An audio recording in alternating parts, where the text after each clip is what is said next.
Há noites em que o universo parece sussurrar, não com palavras, mas com pequenos sinais, um brilho que não estava ali ontem, uma oscilação quase imperceptível na frequência de uma estrela distante. Max Logan aprendeu a ouvir esses sussurros. Era o tipo de garoto que não olhava o céu para fazer pedidos, mas para entender os códigos escondidos entre as constelações. Aos 13 anos ele já sabia que certas coincidências são, na verdade, mensagens. E naquela madrugada, em Genebra, uma delas acabava de chegar. O monitor à sua frente piscou. Linhas de números formaram uma sequência impossível. Objeto interestelar confirmado. Designação 3I, Atlas. Ele se recostou na cadeira, o coração acelerado. As mãos tremiam, não porque fosse a primeira vez que via algo extraordinário, mas porque desta vez ele já sabia o que significava. 6 meses antes, ele havia previsto exatamente isso. Na tela, os gráficos dançavam em silêncio.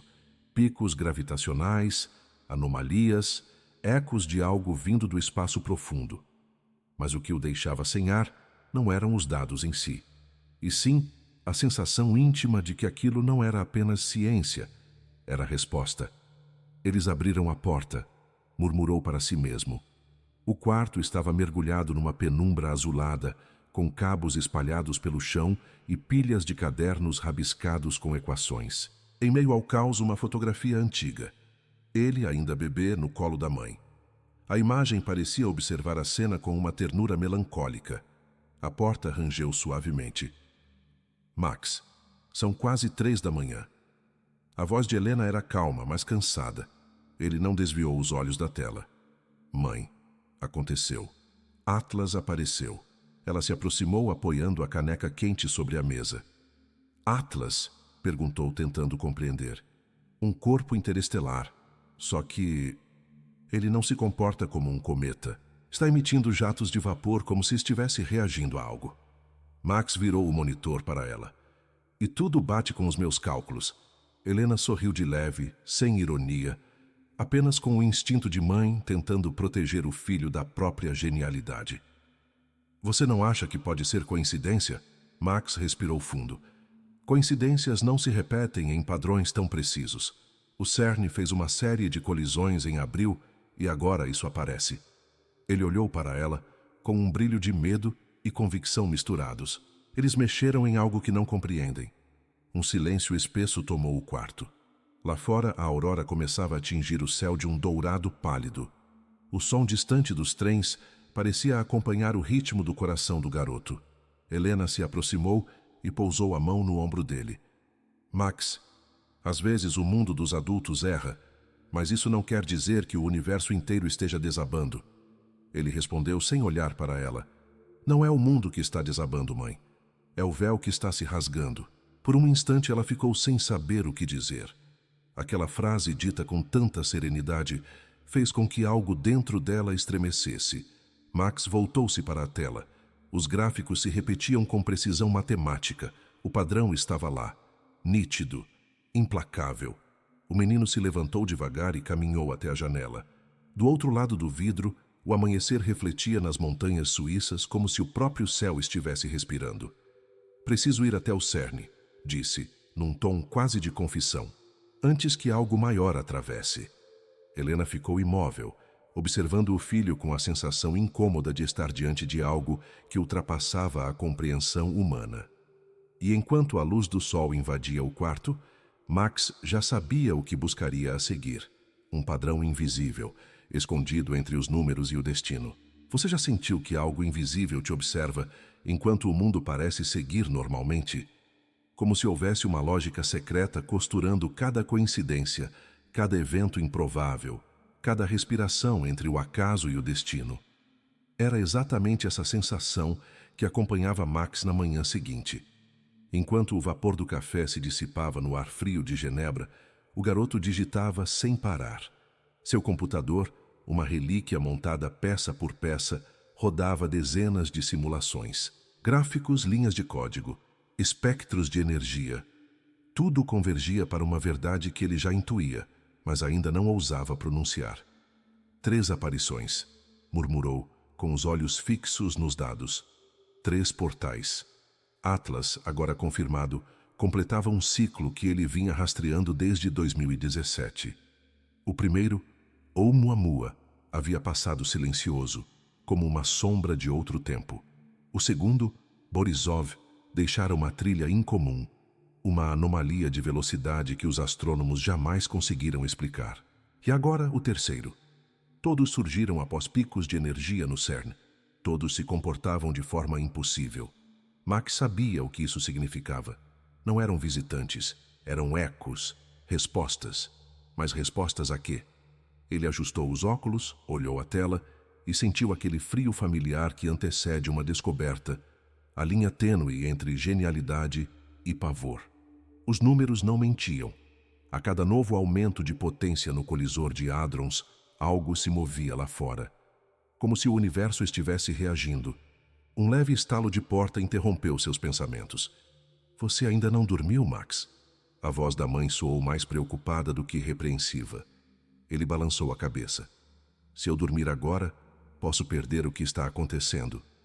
Helena observou o filho. Os olhos dele estavam vermelhos, a pele pálida, mas havia algo em seu semblante. Um tipo de serenidade que só aparece quando alguém sente que está tocando o inominável.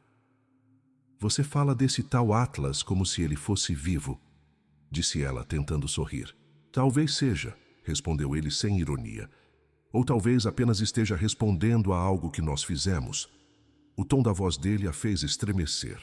Não era mais a fala de um garoto. Era o peso de alguém que compreende cedo demais o preço do conhecimento. Helena se aproximou, pousando a mão sobre a mesa. E se você estiver errado, Max? Ele ficou em silêncio por alguns segundos antes de responder. Então o universo acaba de pregar uma das coincidências mais precisas da história. No canto da tela, uma sequência piscava em vermelho. Pico de energia, abril de 2025, 14,6 TeV. Logo abaixo, a data da detecção de Atlas, exatamente 87 dias depois. Max aproximou o rosto da tela, como quem observa um enigma sagrado. Abriu outra aba e sobrepôs os dados das colisões de 2017 e 2019. O padrão estava ali, impecável, quase arrogante em sua simetria. Quanto maior a energia, menor o tempo de resposta. Quanto mais nos aproximávamos do limite, mais rápido o universo respondia.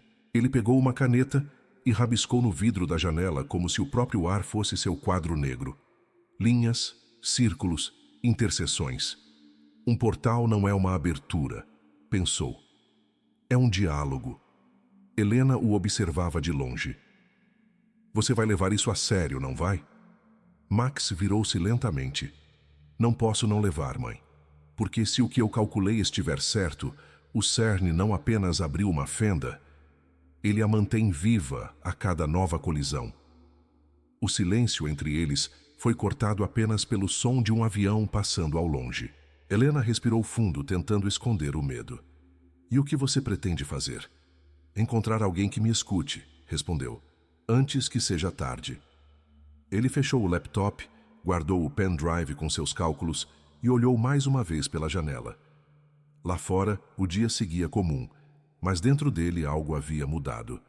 Era como se a infância tivesse terminado exatamente naquele instante. Enquanto arrumava sua mochila, uma certeza crescia em seu peito. Se ninguém acreditasse nele, ele mesmo teria que provar. E, para isso, teria que ir ao único lugar onde tudo começou, o coração subterrâneo da ciência moderna. O CERN o esperava. O som dos passos ecoava pelos corredores do CERN como um pulso metálico. Max apertava a mochila contra o peito, sentindo o peso do pendrive escondido no bolso interno. 32 gigabytes de cálculos que ninguém acreditaria. O prédio cheirava a ar-condicionado e café frio, um tipo de aroma que só existe em lugares onde o tempo é medido por descobertas. Os olhos curiosos dos cientistas se voltavam para ele, um menino perdido entre adultos de jaleco e crachás. A recepcionista nem levantou a cabeça. Nome? Max Logan. Tenho um encontro com o Dr. Rousseau. Ela digitou algo no computador, sem emoção. Sala 3B, 5 minutos. 5 minutos. Max se perguntou se bastariam para mudar a história do mundo. Enquanto esperava, olhou pela janela. Lá embaixo, O anel subterrâneo de 27 quilômetros, o maior acelerador de partículas do planeta, permanecia adormecido. Ele se perguntou quantos segredos dormem debaixo da terra, esperando por alguém que ouse escutá-los. A porta se abriu. Um homem alto, de barba grisalha e olhos cansados, apareceu. Max Logan? O sotaque francês era leve, quase cortês. Entre. O escritório era simples, mas as paredes estavam cobertas por fórmulas. Rousseau não parecia arrogante, apenas cansado de ouvir teorias demais. Disseram-me que tem algo importante a mostrar. Max respirou fundo. Tenho, senhor. Ligou o laptop e projetou os gráficos. Esses são os dados dos últimos 8 anos. Cada vez que o CERN aumenta a potência, surge um novo objeto interestelar. Não é coincidência, é correlação direta. Rousseau arqueou uma sobrancelha. Está sugerindo que nossos experimentos chamaram alguma coisa? Sim. Max respondeu com a segurança frágil de quem tem mais medo de estar certo do que errado. Criaram uma anomalia gravitacional, um ponto de entrada. O cientista cruzou os braços. Jovem, as colisões são seguras. Monitoramos cada variável. Nenhum risco real foi detectado. Com todo respeito, senhor, o risco está justamente no que não medem. Max aumentou o tom. Antes de 2017, nunca tivemos objetos assim. Agora são 3, todos maiores, todos mais próximos. Rousseau suspirou. Correlacionar não é provar. Aquela frase caiu sobre Max como uma porta se fechando. Ele sabia que era racional, sabia que era o tipo de resposta que um cientista deveria dar. Mas ouvir isso assim, frio, clínico, o atingiu como uma sentença. Eu fiz os cálculos, insistiu. As probabilidades de coincidência são 1 em 800 milhões. Rousseau se recostou na cadeira, observando o garoto. Você é brilhante, Max, e acredito que vê algo. Mas a ciência não se move por fé. Max baixou o olhar. Por um instante, quis voltar para casa, abraçar a mãe, esquecer tudo. Mas dentro dele, algo pulsava mais forte que o medo. Um instinto que dizia que ele estava certo. Rousseau levantou-se, encerrando a conversa com gentileza forçada. Envie seus dados. Prometo analisá-los. É tudo o que posso garantir. Prometo analisar. Palavras que significam não vou olhar. Quando Max saiu do prédio, o ar frio de Genebra cortou seu rosto. O céu estava coberto por nuvens espessas, o tipo de cinza que antecede uma tempestade. Ele parou na calçada, olhou para cima e pensou. Eles abriram a porta, e ninguém quer admitir. A mão dele tremeu enquanto ligava o celular. Uma nova notificação piscava na tela. Mensagem de um observatório no Chile. Anomalia detectada em Atlas. Max sentiu o coração disparar. Talvez o universo estivesse respondendo de novo, e dessa vez não seria apenas um padrão. Seria um aviso. A mensagem chegou às 18h47. Um e-mail simples, sem assinatura, enviado de um observatório no deserto do Atacama. Anomalia detectada em 3I Atlas. Dados impossíveis. Veja o anexo. Max olhou para a tela, o cursor piscando sobre o arquivo, com o nome enigmático, signalatlas.wav. Por alguns segundos hesitou. Parte dele queria acreditar que fosse um erro, um ruído de sistema. Mas outra parte, a que já vivia em permanente estado de alerta, sabia que não era. Clicou. O som encheu o quarto. Era um pulso grave, quase orgânico, como o eco de algo imensamente distante. O tipo de som que não se ouve com os ouvidos, mas com o corpo inteiro. A mãe apareceu na porta, segurando um prato. Max, o que é isso? Ele não respondeu de imediato. Estava hipnotizado. Cada batida parecia seguir um padrão, 41,7 segundos entre cada pulso. Uma regularidade perfeita. Helena se aproximou inquieta. Parece vivo. Max virou lentamente para ela. Nenhum fenômeno natural no universo produz intervalos tão precisos. Ela franziu o senho. Está dizendo que alguém está por trás disso? Ele corrigiu sem emoção. Algo. Abriu um novo programa. Converteu a frequência em código binário. Números começaram a preencher a tela. Longas colunas de zeros e uns dançando como chuva digital. Mas então algo se destacou. Uma sequência repetida de 4 blocos. 14.6, 27.0, 46.5, 175.0. Max arregalou os olhos. Não, não pode ser. Helena deu um passo à frente. O que é isso? Ele respirou fundo. Coordenadas. Coordenadas de quê? Do CERN, respondeu, a voz tremendo. Latitude, longitude e profundidade exata. O silêncio que se seguiu parecia sólido. Helena pousou o prato na mesa. O vapor subindo do arroz se dissipou devagar, como se até o tempo hesitasse. Atlas sabe de onde veio, disse Max num tom quase reverente. E está respondendo. Helena sentou-se na beira da cama, tentando encontrar lógica no absurdo. Está querendo dizer que esse objeto está nos enviando mensagens? Max assentiu, os olhos fixos na tela. Não é apenas uma rocha vagando pelo espaço, mãe. É uma transmissão. Ele abriu o software de espectrograma e ampliou o sinal. Ondas coloridas se espalharam como um mapa alienígena e, dentro delas, um padrão. Quase imperceptível, mas inegável. Uma assinatura rítmica que se repetia, como se alguém ou algo estivesse dizendo: estou aqui. Helena levou a mão à boca. Isso é assustador. Não, respondeu Max com calma. É belo. Ela o encarou confusa. Por quê? Porque significa que não estamos sozinhos. E talvez nunca estivemos. Ele salvou o arquivo e começou a compará-lo com as datas de colisões no CERN. Cada vez que as partículas se chocavam, o sinal de Atlas intensificava ligeiramente. Era como se o próprio espaço estivesse pulsando em resposta. Max recostou-se, exausto. Por um instante, permitiu-se fechar os olhos. Em sua mente, viu a imagem de uma cúpula imensa flutuando no vazio, emitindo ondas de luz como se o cosmos inteiro respirasse num mesmo compasso. Helena o observava em silêncio. Ela já não via apenas um menino. Via um mensageiro involuntário entre dois mundos. E isso a apavorava. Max, o que você vai fazer com isso? Perguntou quase num sussurro. Ele abriu os olhos, com uma serenidade que soava adulta demais. Vou mostrar aos cientistas. Eles precisam ver o que eu vi.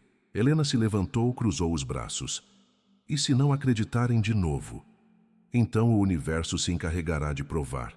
Respondeu sem arrogância, apenas com uma fé lógica. Do lado de fora, o céu começava a mudar de cor. As nuvens se afastavam, revelando uma estrela isolada e tênue. Atlas. Ela piscava com intervalos irregulares, como se tentasse se comunicar. Helena se aproximou da janela. Parece que está piscando. Max sorriu, cansado. Não está aparecendo. Está. Ele abriu o gravador e iniciou uma nova linha de registro. Atlas, transmissão 2, sincronização visual iniciada. Helena não entendeu o que aquilo significava, mas percebeu algo estranho. A cada piscada da estrela, o som no computador se intensificava. Está ouvindo? Perguntou Max. Ela assentiu, assustada. Está respondendo... Não, mãe. Corrigiu, quase em um sussurro. Está chamando. O som ficou mais alto. O ar no quarto pareceu vibrar. Por um instante, tudo o que existia era aquele pulso grave. Um batimento que não vinha do espaço, mas do próprio coração da Terra. E lá, entre o som e o silêncio, Max teve a certeza. O portal não era apenas uma teoria. Era uma conversa. E o universo acabava de falar primeiro. Durante 2 dias, Max não saiu do quarto. O computador se tornara uma extensão do seu corpo. E o som de Atlas, uma presença constante, pulsante, viva, quase familiar. Era como se o universo tivesse encontrado uma maneira de falar com ele. Mas naquela manhã algo mudou. O som cessou. O silêncio, súbito e absoluto, fez o ar parecer pesado demais. Max apertou o fone contra os ouvidos, verificou os cabos, os programas, as frequências. Nada. O pulso havia desaparecido. Ele sentiu um nó subir pela garganta.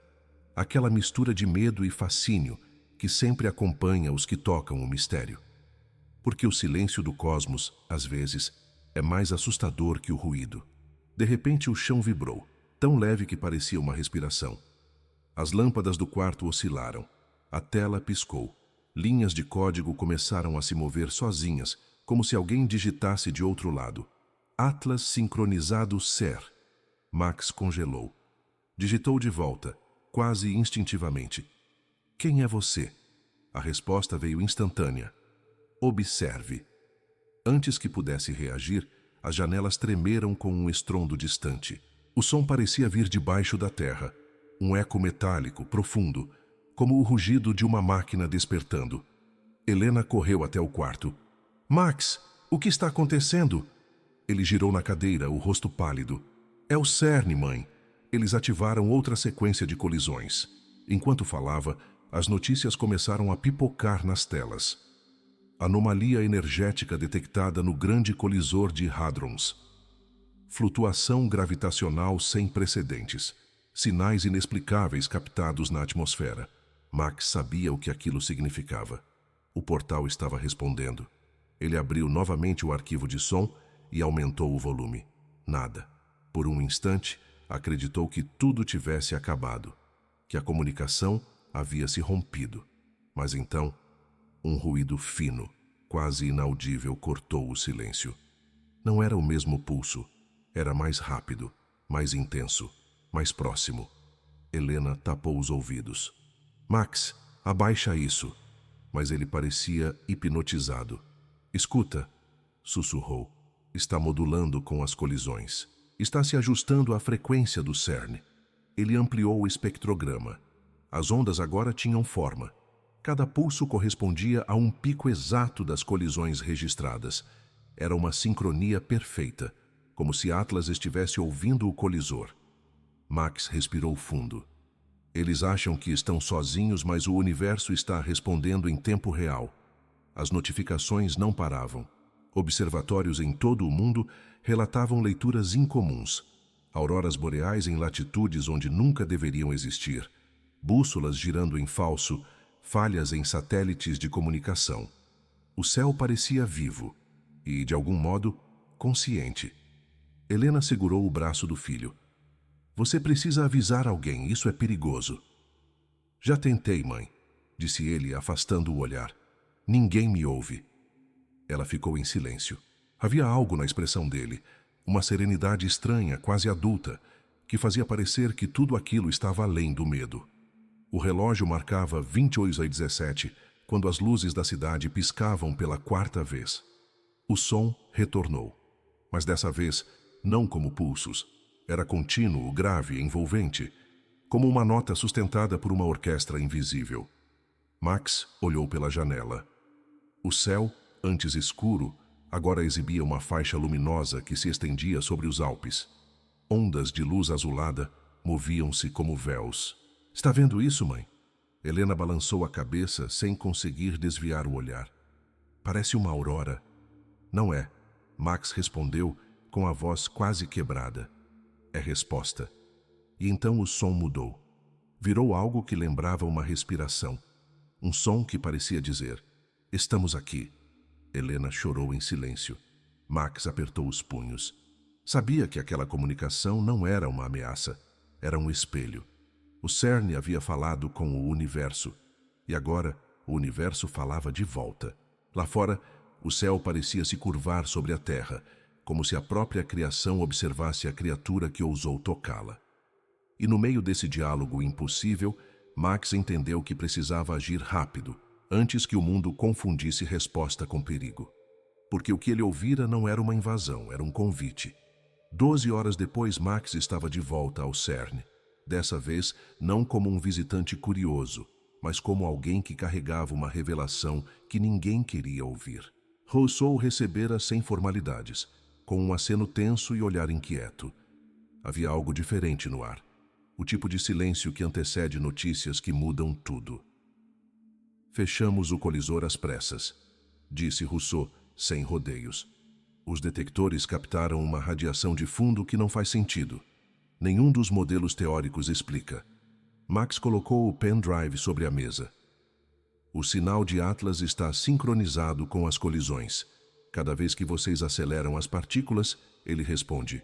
O cientista o encarou por alguns segundos. Depois desviou o olhar para a tela do computador. Dados piscavam, linhas subiam e desciam com ritmo irregular. Então você está dizendo que ele está nos ouvindo? Não exatamente. Max respirou fundo. Está reagindo, como se nossas experiências estivessem alimentando algo. Rousseau suspirou, passando a mão pela barba grisalha. Você entende o que está dizendo? Que criamos um tipo de comunicação com um objeto interestelar? Não é comunicação, corrigiu Max. É consequência. Por um instante, os dois ficaram em silêncio. A ideia pairava no ar, pesada demais para caber em palavras. Rousseau levantou-se. Venha comigo. Há pessoas que precisam ouvir isso. Ele o conduziu por corredores longos, iluminados por lâmpadas brancas. No final do túnel, uma porta de metal se abriu com um som seco. Dentro da sala, 14 cientistas esperavam. Homens e mulheres de 6 países diferentes.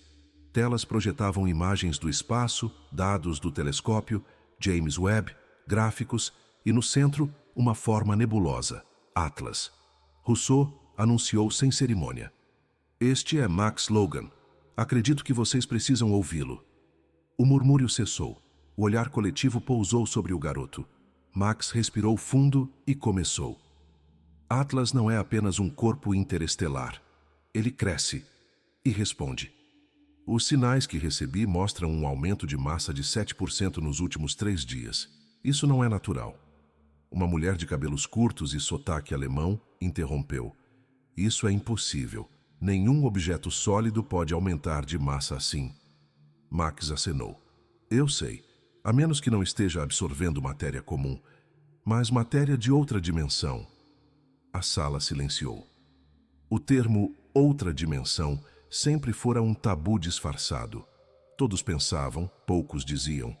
Um cientista britânico riu nervosamente. Então agora estamos falando de ficção científica? Rousseau cruzou os braços. Ele tem dados, ouça. Max conectou o pendrive. A projeção mudou. Na tela, gráficos coloridos mostravam picos energéticos perfeitamente alinhados às datas das colisões do CERN. O padrão é claro. Cada vez que o colisor atinge um novo limite, a resposta de Atlas se intensifica, explicou ele. E o tempo entre causa e efeito diminui. A cientista alemã se inclinou para a frente. Está sugerindo que criamos uma fenda no espaço-tempo? Não criei nada. Max corrigiu com suavidade. Só observei o que vocês fizeram. A frase pairou no ar como um golpe de vento. Por um instante, todos olharam para Rousseau, e ele, por sua vez, olhou para o chão. Um físico francês, nervoso, perguntou: supondo que você esteja certo, o que está vindo através dessa fenda? Max hesitou. Era a pergunta que ele temia. Eu não sei, respondeu por fim, mas o comportamento do sinal sugere algo inteligente. O burburinho aumentou. Alguém falou em suspender as operações, outro mencionou perdas milionárias. Max levantou a voz firme sem gritar. Se continuarem, vão abrir completamente. O silêncio voltou. Rousseau fitou o garoto com olhos cansados. E se for tarde demais? Max não respondeu. Apenas olhou para a tela, onde Atlas brilhava como um coração de luz suspenso no vazio. Uma cientista chinesa rompeu o silêncio. Talvez não queiramos fechar. Todos se viraram para ela. Talvez essa seja a oportunidade de compreender o que existe além. Max a observou com atenção. Compreender não é controlar, disse. Às vezes o conhecimento chega como um espelho, não como uma chave. A mulher recuou. Rousseau então falou baixo, quase resignado. Vamos interromper as colisões até entender. Metade da sala protestou, a outra metade assentiu. Palavras se cruzaram como tempestades. Medo, ciência, risco, milagre. Mas Max permaneceu em silêncio. Enquanto os adultos discutiam, ele sentia algo mais. Uma vibração leve, quase imperceptível, que vinha do chão. Levantou os olhos. Nas telas, o espectro de Atlas pulsava. A cada segundo a frequência aumentava. Ele sussurrou para si mesmo. Já é tarde. Ele já está respondendo. A luz da sala vacilou. Os monitores piscaram em sincronia. E naquele instante, todos compreenderam. O que quer que estivesse lá fora já sabia que eles estavam ouvindo. A noite caiu sobre Genebra como uma cortina pesada. No interior do CERN, as luzes de emergência piscavam com intermitência nervosa, refletindo nos rostos tensos dos cientistas. Do lado de fora, o vento carregava a promessa de chuva, o tipo de vento que anuncia mudanças. Rousseau entrou na sala de controle com passos apressados. Os sistemas estão instáveis, disse, ajustando os óculos. As máquinas estão recebendo comandos que não partem daqui. Max estava ao lado dele, observando as telas que piscavam em código binário. Sequências, linhas, padrões. Mas havia algo diferente agora. Uma estrutura, uma intenção. Isso não é interferência, murmurou Max. É uma instrução. Todos se voltaram para ele. Como assim? Perguntou uma técnica. Não é um erro do sistema, explicou. É uma forma de linguagem. Eles estão desenhando algo com números. As luzes piscavam num ritmo que lembrava uma respiração. O som dos servidores se misturava ao zumbido constante dos cabos, criando um ambiente quase orgânico.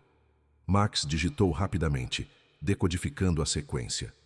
De repente, uma das telas se expandiu, projetando uma imagem geométrica complexa. Uma estrutura circular composta por linhas que se cruzavam com precisão milimétrica. No centro, uma forma que todos reconheceram de imediato, o mapa do colisor. Um murmúrio atravessou a sala. A astrofísica francesa, pálida, levou a mão à boca. Meu Deus, isso é o CERN visto de cima. Rousseau se aproximou da tela, incapaz de desviar o olhar. É uma representação exata da nossa instalação subterrânea. Até os túneis de acesso estão mapeados. Max deu um passo à frente. Não é um mapa, é um manual. A voz dele estava firme, quase serena. Estão mostrando onde e como atingir o ponto de maior densidade energética. Para quê? Perguntou alguém. Max olhou para Rousseau. Para abrir o portal completamente. A sala mergulhou em silêncio. O som das máquinas parecia ecoar dentro do peito de cada pessoa ali. O cientista britânico que antes zombara de Max agora parecia incapaz de respirar. Isso é impossível, murmurou. Como algo a bilhões de quilômetros pode saber o formato exato do colisor? Max respondeu sem hesitar. Porque ele não está apenas nos observando. Ele está ligado a nós. Uma mulher de cabelos grisalhos, especialista em física quântica, levantou-se devagar. Está dizendo que o objeto e o colisor estão sincronizados, como espelhos. Max assentiu. Cada colisão cria uma onda que repercute em Atlas, e Atlas devolve essa onda com informação codificada. É um ciclo de retroalimentação, um diálogo. Rousseau esfregou as têmporas, exausto. Se o que diz é verdade, então já passamos do ponto de controle. Talvez, respondeu Max. Ou talvez ainda tenhamos uma escolha. Ele se aproximou da tela e observou os padrões. As linhas pareciam pulsar com luz própria, formando algo semelhante a uma mandala viva. Por um instante, a imagem se expandiu, e todos na sala tiveram a mesma impressão. A figura parecia olhar de volta. A cientista chinesa, Dra. Wei, falou com voz trêmula. Pode ser uma forma de comunicação simbólica, um convite ou um aviso. Max manteve os olhos fixos na projeção. Ou uma prova, disse, em tom baixo. Estão testando se somos capazes de entender. Rousseau olhou com cansaço e admiração misturados. Entender o quê, Max? O garoto respirou fundo. Que o poder de criar portais não é sobre tecnologia, é sobre responsabilidade. A imagem se intensificou, as linhas girando até formarem um ponto de luz branca no centro. Um feixe atravessou o teto e refletiu nas janelas, lançando reflexos dourados pelo corredor. Helena, que aguardava na antessala, viu a luz e correu até a porta. Quando entrou, o brilho já se dissipava, mas o silêncio era total. Todos olhavam para o monitor, onde agora havia apenas uma frase em código traduzido na tela. Aguardem instruções. Helena olhou para o filho. O que isso significa? Max respondeu sem tirar os olhos da tela. Significa que eles sabem que estamos prontos para ouvir. Lá fora, o céu trovejou. Um som profundo, contínuo, como o murmúrio de algo muito maior do que a humanidade. E naquele instante, ninguém mais duvidou de que a conversa havia começado. Há sons que não vêm de fora. Eles surgem dentro de nós, como se o universo, cansado de esperar ser ouvido, decidisse usar o coração humano como antena. Max sentia isso agora. Desde a projeção da noite anterior, não conseguia mais distinguir onde terminavam os dados e começava o pressentimento. As fórmulas ainda estavam ali, mas pareciam vivas, respirando em sincronia com ele. Na madrugada, acordou sobressaltado. O quarto estava mergulhado em penumbra. As luzes do roteador piscavam devagar, em sequência ritmada. 1, 2, 3 intervalos. Depois, silêncio. O mesmo padrão da frequência de Atlas. Max sentou-se na cama, o peito acelerado. Por um instante, pensou ter sonhado, mas o som voltou. Não pelos alto-falantes, e sim de dentro, como se o próprio sangue vibrasse. Levantou-se e caminhou até a janela. Lá fora, a cidade dormia sob uma neblina pálida. As montanhas distantes pareciam sombras de um sonho que o mundo insiste em esquecer. Ele sussurrou para si mesmo: "O que vocês querem que eu veja?" Ninguém respondeu, mas algo mudou. Uma sensação de lembrança, como se uma parte esquecida dele tivesse acabado de acordar. Não era medo, era reconhecimento. Helena entrou no quarto ainda sonolenta. "Max, o que houve?" Ele virou-se devagar, os olhos marejados. "Você nunca sentiu? Como se o universo tentasse te contar um segredo, mas você não fala a língua certa?" Ela se aproximou, tocando o rosto do filho. "Isso é muita pressão para você, meu amor. Você precisa descansar." "Eu não posso", disse com a voz embargada. "Mãe, acho que tudo isso é mais do que ciência. É como se algo estivesse tentando nos ensinar a ouvir." Helena ficou em silêncio. Por um instante, o quarto pareceu mais frio, como se o ar se encolhesse em volta deles. "Você acha que eles querem contato?" perguntou ela hesitante. Max balançou a cabeça. "Não. Não ainda. Acho que querem saber se somos dignos dele." Ela o observou por um longo tempo. Nos olhos de Max havia uma lucidez quase assustadora. O olhar de quem vê mais do que gostaria. Mais tarde, sozinho, ele ligou o computador. Os registros automáticos mostravam algo impossível. Durante as horas em que dormia, os sensores caseiros captaram microflutuações no campo magnético da Terra. O ponto mais intenso? Genebra. O CERN. Max ampliou o mapa. Os pulsos formavam uma curva que coincidia com o formato do colisor. Era como se Atlas estivesse projetando a própria energia sobre o planeta. Uma sinfonia invisível de campos e respostas. Ele pressionou as mãos contra o peito. Podia senti-lo. Não apenas lá fora, mas dentro de si. Era um chamado, um murmúrio que não vinha do espaço, mas do mesmo lugar de onde nasce a intuição. Max pegou um caderno e começou a escrever. Não equações, mas frases desconexas. Palavras que lhe vinham à mente como lembranças de outra vida. Trinity, 1945.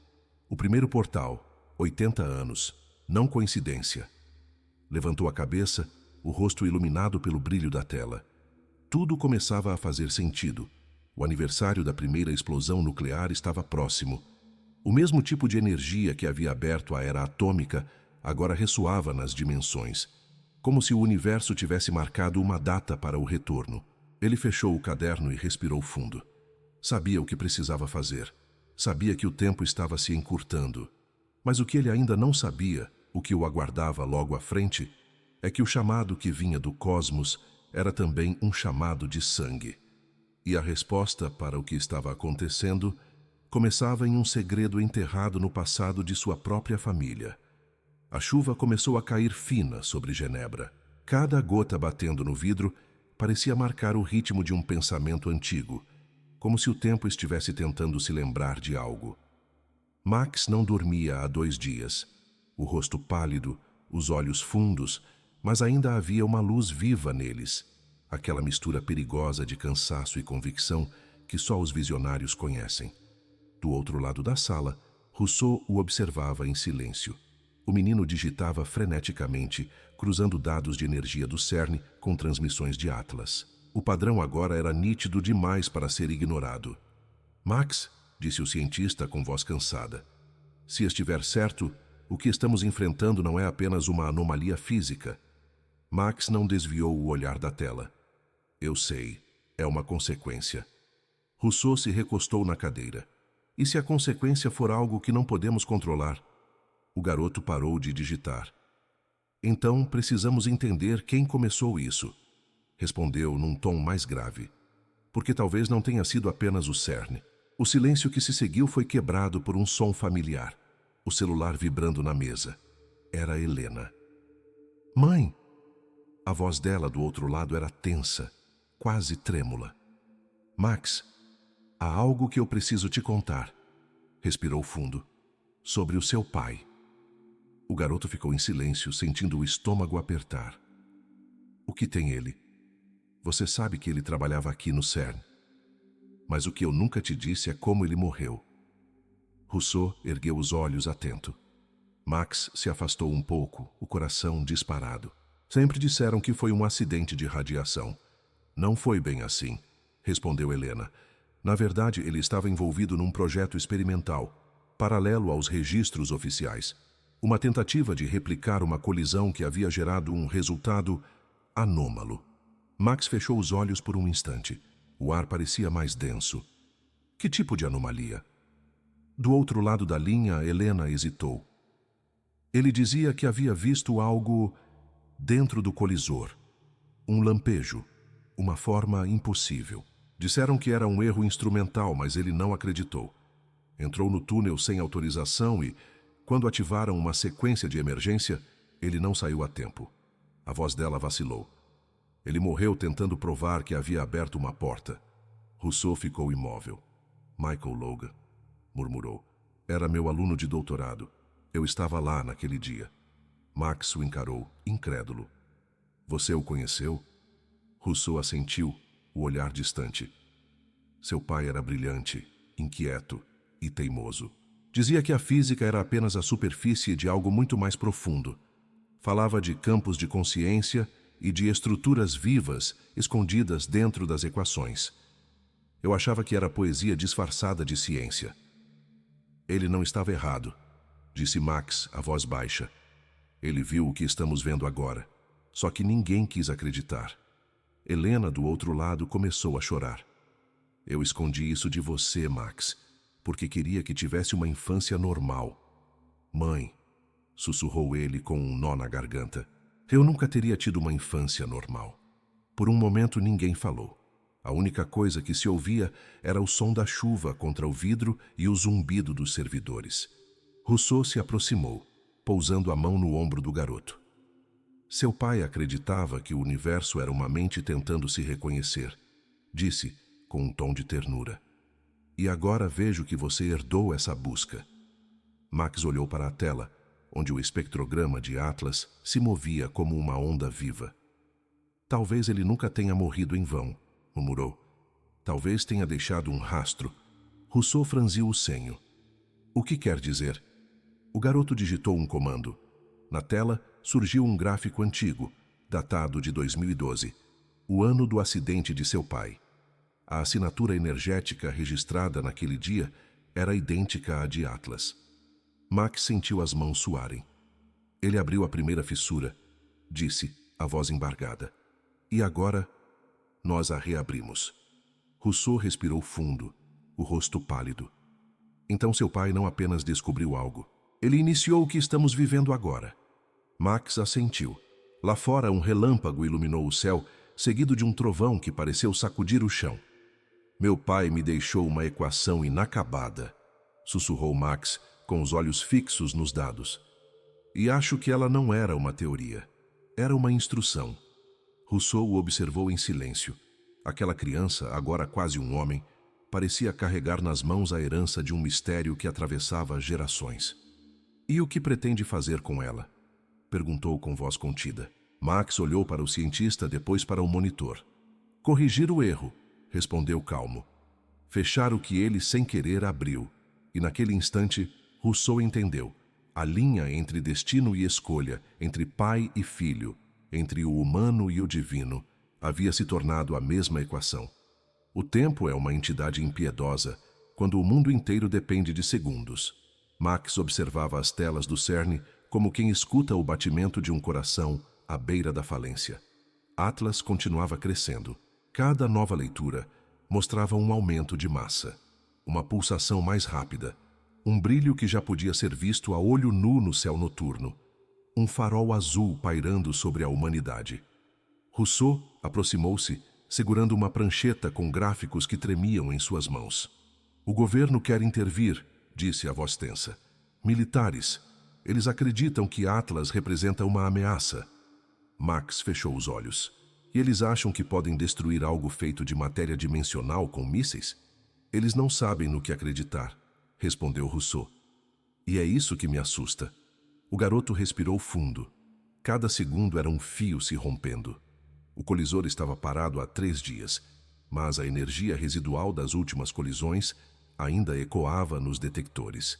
Era como se o portal estivesse se mantendo aberto por inércia, um ferimento no tecido do espaço-tempo que pulsava à espera de um comando final. Max sabia o que precisava ser feito, mas também sabia o preço. "Se quisermos fechar a fenda", começou, "precisamos refazer a colisão de 15 de abril, só que de forma inversa." Rousseau o olhou, confuso. Inversa?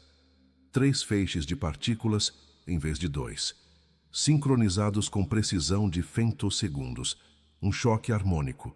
O cientista o fitou em silêncio. "Nosso colisor não foi projetado para isso." "Eu sei", Max respondeu. "Mas também não foi projetado para abrir portais, e mesmo assim conseguimos." Wei, a astrofísica chinesa, aproximou-se com um tablet nas mãos. "Revisei suas simulações. Em teoria, a colisão tripla pode funcionar." "Em teoria", repetiu Rousseau, amargo. "Ou pode destruir o colisor e parte da Suíça junto." Max levantou o olhar. "Ou pode salvar tudo o que conhecemos." O silêncio que se seguiu foi quase espiritual. Cada um dos presentes sentia o peso da escolha: ciência ou sobrevivência, obediência ou coragem. Hammond, o físico britânico que antes zombara do menino, cruzou os braços. "E quanto tempo temos?" 9 dias, respondeu Max. "Depois disso, Atlas entra na órbita de Marte. E se continuar crescendo, vai alterar o campo gravitacional da Terra." Rousseau passou a mão no rosto. "O governo nunca vai aprovar." "Então fazemos sem aprovação", disse Max. Todos o olharam chocados. Mas havia algo na sua voz que não era rebeldia, era fé. "Se esperarmos permissão, o mundo acaba discutindo quem tem culpa antes de agir." Prosseguiu. "Não é sobre quem manda, é sobre quem entende." Wei o fitou por um momento e assentiu. "Estou dentro." Hammond soltou um suspiro resignado. "Maldição." "Eu também." Rousseau fechou os olhos. "Vocês são todos loucos." Max sorriu, cansado. Loucos são os que ainda acreditam que podem controlar o cosmos com relatórios. Durante as 36 horas seguintes, o CERN se transformou em um coração acelerado. Códigos reescritos, ímãs recalibrados, energia redistribuída. Cada membro da equipe trabalhava em silêncio, com a consciência de que aquele poderia ser o último ato da humanidade como a conheciam. Helena permaneceu em casa observando o céu. A cada noite, Atlas parecia mais próximo, uma estrela viva, pulsando como se respirasse o mesmo ar que eles. Ela não sabia se estava vendo um milagre ou um aviso. Max, por outro lado, não tinha mais dúvidas. Enquanto ajustava os parâmetros, sentia algo diferente no ar. Uma calma estranha, quase sagrada, como se o universo inteiro o estivesse esperando. Na madrugada do 3º dia, Rousseau encontrou o garoto sentado no chão da sala de controle, o rosto iluminado pela luz pálida das telas. "Você devia dormir um pouco." Dormir agora seria como fechar os olhos no meio de uma prece. O cientista se sentou ao lado dele. "Sabe, Max, seu pai dizia que a física era a maneira como Deus se disfarça de lógica." O garoto sorriu. "Então acho que estou prestes a ver Deus sem disfarces." Rousseau riu baixinho. mas a risada terminou em um suspiro. E se falharmos? Então pelo menos falhamos tentando corrigir o que criamos. O relógio marcava 02:47. Do lado de fora, os detectores começaram a captar flutuações gravitacionais cada vez mais intensas. Atlas estava respondendo. A frequência de luz piscava na mesma cadência que as vibrações do colisor. Max olhou para Rousseau. Ele está nos ouvindo. O que acha que quer? Perguntou o cientista. Que terminemos o que começamos. O garoto se levantou, caminhou até o painel central e colocou a mão sobre o botão de ativação. Quando chegar a hora, o mundo vai achar que foi sorte, disse. Mas nós saberemos. Rousseau o observou com o coração apertado. Havia naquele menino algo que transcendia a lógica, a mistura improvável de coragem e inocência que só existe quando alguém sente que nasceu para algo inevitável. Lá fora, o céu noturno se abriu num clarão azul. Atlas pulsava, respondendo ao chamado. E nas profundezas do CERN, um grupo de humanos preparava-se para tentar, mais uma vez, fechar a porta entre mundos. 15 de julho de 2025, 03:00 da manhã. O CERN estava em silêncio absoluto. O tipo de silêncio que antecede o som de algo impossível. Lá fora, militares cercavam o perímetro. Helicópteros pairavam acima das montanhas cobertas de neblina. O mundo inteiro assistia. Telescópios, satélites e transmissões ao vivo aguardavam o momento exato da colisão. Dentro da sala de controle, Max observava as telas como quem observa um altar. Os feixes de partículas estavam prontos. 3 trilhas de luz invisível giravam em direções opostas sob a Terra, prestes a se cruzar em um único ponto. O mesmo ponto onde seu pai havia morrido. Rousseau caminhava de um lado a outro, a testa suando, as mãos trêmulas. Way, Hammond e os demais mantinham os olhos fixos em seus monitores. Ninguém falava, ninguém respirava alto. Max olhou o relógio atômico no painel central. 03:13:45. Energia estabilizada em 14.6 TeV, anunciou Way. Sincronização temporal ativa, respondeu Hammond. Rousseau virou-se para Max. Se isso der errado, não vai dar, interrompeu o garoto sem arrogância, apenas convicção. Por um momento, o mundo pareceu suspenso. Do lado de fora, Atlas brilhava como uma estrela viva, pairando sobre o Polo Norte, imóvel, observando. Max apertou os comandos. O som das máquinas aumentou, grave, como um trovão subterrâneo. As paredes vibraram. Luzes piscavam. 03:14:0. Faltavam 15 segundos. Ele olhou para o retrato do pai preso na borda da tela. Por você, pai, murmurou. E por tudo o que ainda não entendemos. 03:14:05. Rousseau gritou. Preparar sequência de ativação harmônica. Os feixes primário e secundário se alinharam. O terceiro feixe, o virtual, criado a partir de ondas ressonantes, começou a se formar. Linhas de código cruzavam a tela como rios de luz. 03:14:10. Way anunciou. Feixe virtual estabilizado. Colisor pronto, respondeu Hammond. 03:14:13. Max levantou a mão. Comecem a contagem. 03:14:14. Todos uníssonos, em um sussurro que mais parecia uma oração. 5, 4, 3, 2, 1, 03:14:15. A colisão aconteceu. Um clarão atravessou a Terra como um lampejo silencioso. Por menos de 1 milionésimo de segundo, a matéria deixou de obedecer às regras conhecidas. As partículas colidiram e, por um instante, criaram algo que nunca deveria existir.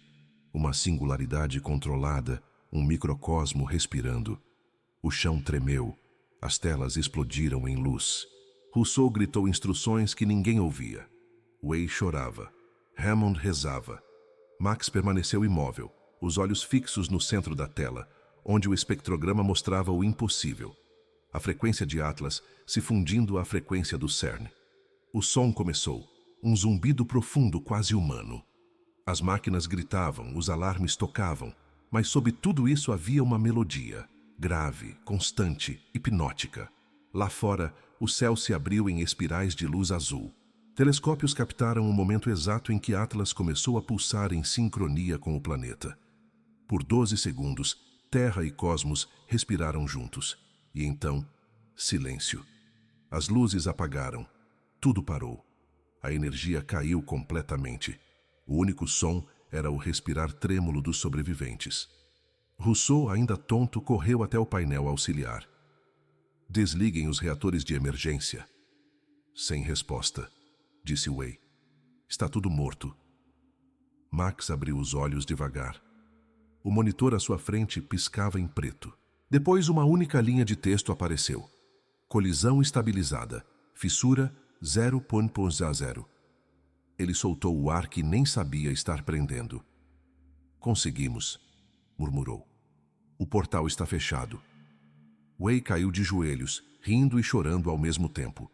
Rousseau encostou-se à parede, exausto, as mãos no rosto.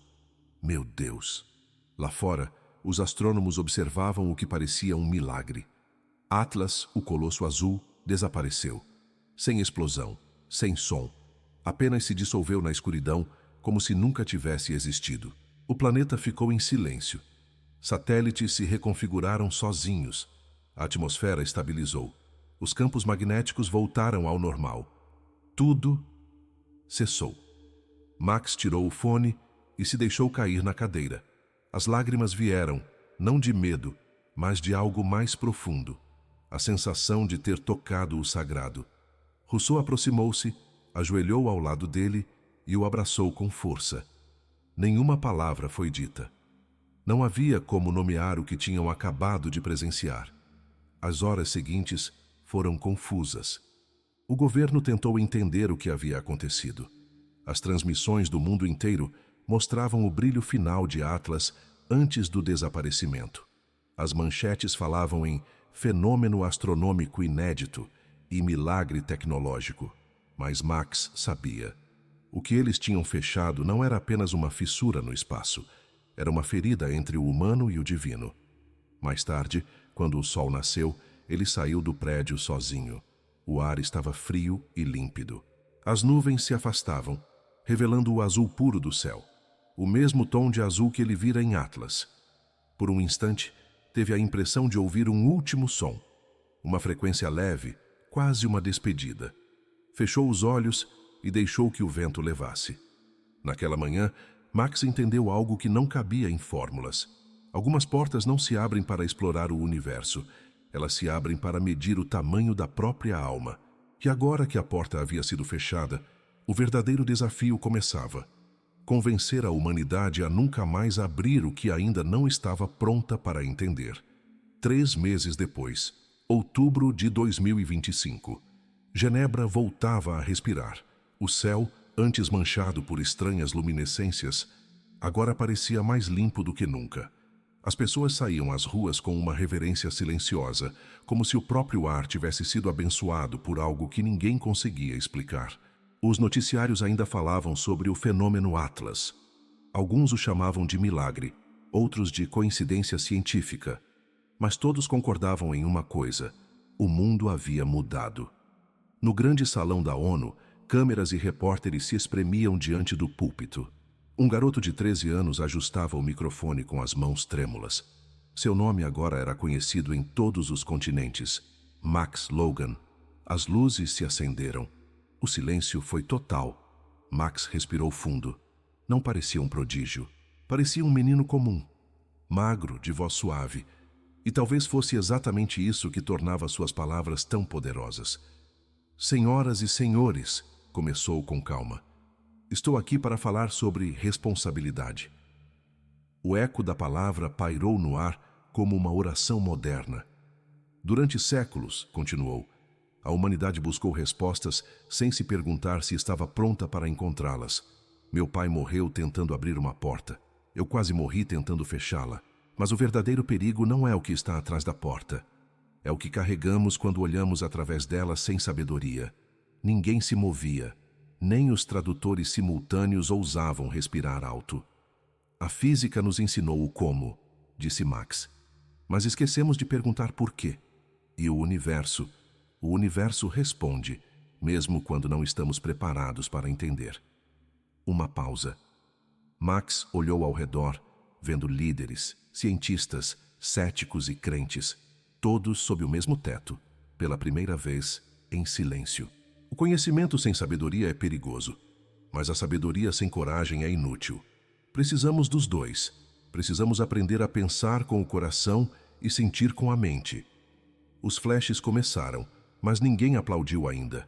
Havia algo mais forte do que aplausos: o peso de uma revelação que não cabia em discursos. Proponho a criação de um Conselho Internacional de Responsabilidade Científica, disse.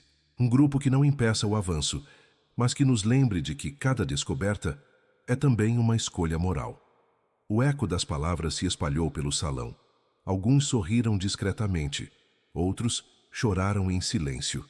Quando terminou, Max desceu do palco sem olhar para as câmeras. Sua mãe o esperava na primeira fileira. Helena o abraçou com força, como quem reencontra um pedaço do mundo que julgava perdido. Você falou como seu pai falaria, disse ela, com lágrimas nos olhos. Não, mãe, respondeu Max, sorrindo. Eu falei como ele me ensinou a sentir. Naquela noite, de volta a Genebra, Max caminhou pelos corredores do CERN. O lugar havia sido transformado. Novas normas de segurança, novos protocolos. Mas ainda havia algo no ar, uma presença. Ele entrou no túnel principal, agora desativado, e parou diante de uma placa recém-instalada. Nela estava gravado: em memória de Michael Logan e em honra a todos que ousaram buscar verdades perigosas. Abaixo uma frase: algumas portas só devem ser abertas quando estivermos prontos para cruzá-las. Max passou os dedos sobre o nome do pai e sussurrou: a gente conseguiu, pai. Fechamos a porta. Mas lá no fundo, sabia que aquilo não era o fim. Sabia que Atlas não havia desaparecido, apenas recuado esperando o momento certo. Do lado de fora, o céu noturno se estendia como um oceano. As estrelas pareciam mais vivas, mais próximas, quase conscientes. Ele sentiu um arrepio leve, não de medo, mas de reconhecimento. Max tirou do bolso o pequeno caderno onde anotava suas equações e pensamentos. Na última página, escreveu: o universo é um espelho. Ele reflete não o que sabemos, mas o que somos. Fechou o caderno e olhou para o horizonte. Em algum ponto invisível do espaço, talvez alguém ou algo estivesse fazendo o mesmo. E pela primeira vez, Max não se sentiu pequeno. Sentiu-se parte, como se ao fechar uma porta cósmica, tivesse aberto uma janela interior. Ele sabia que sua vida nunca mais seria normal, mas também sabia que às vezes, ser normal é a pior forma de viver. O vento soprou entre as montanhas e por um instante ele achou ouvir um sussurro, leve, quase como uma respiração antiga. Estamos observando, e desta vez vocês escolheram bem. Max sorriu sem medo e, com um olhar calmo e determinado, começou a caminhar de volta. Atrás dele, as luzes do CERN se apagavam uma a uma, como se o universo fechasse os olhos em gratidão. O tempo passou, mas a lembrança daquela madrugada nunca deixou Max. Às vezes, nas noites mais quietas, ele ainda ouvia o som distante, aquele pulso grave, quase um coração batendo entre dimensões. O mundo seguiu em frente. As manchetes esfriaram, as teorias se dispersaram e o fenômeno Atlas virou assunto de documentários e livros de história.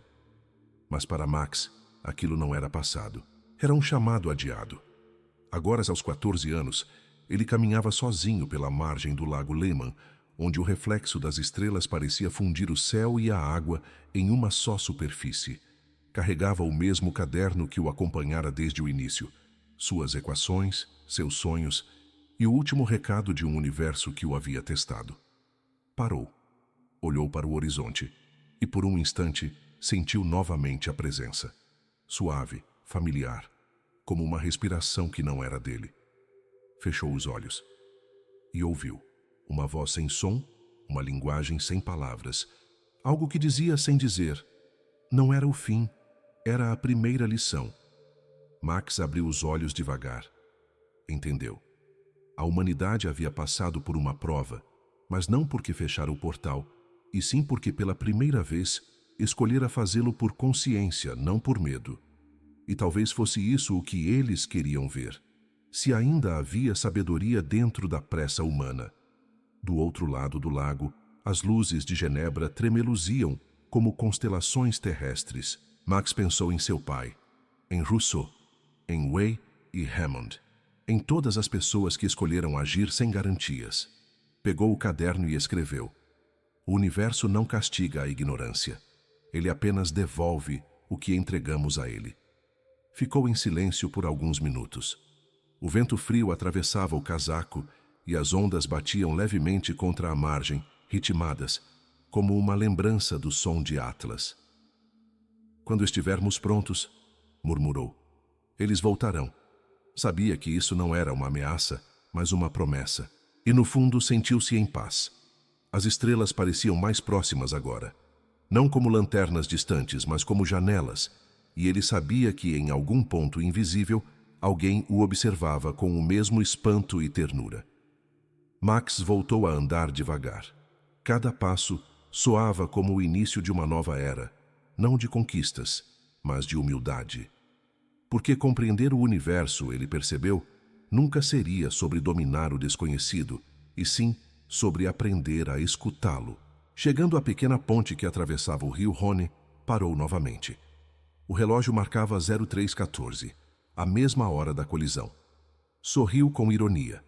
O cosmos tinha um senso de humor preciso. Olhou para o céu e, por um instante, achou ver algo se mover entre as nuvens.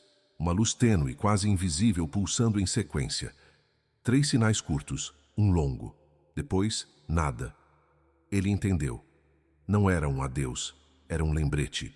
Max guardou o caderno dentro do casaco e caminhou até desaparecer na névoa que subia do lago. O mundo ainda dormia, sem saber que o maior evento da história humana terminava com um menino andando sozinho sob as estrelas, sem medalhas, sem glória, apenas com a certeza de que algo maior o esperava no tempo certo. E em algum ponto distante, talvez em outra dimensão, talvez dentro de cada alma desperta, uma voz suave ecoava de volta. Vocês passaram, mas a verdadeira prova ainda está por vir. O vento soprou outra vez, o lago brilhou, e por um instante, apenas um, o reflexo das estrelas se alinhou em forma de um portal de luz antes de se dispersar como se o universo piscasse para aquele que ousou entender o silêncio.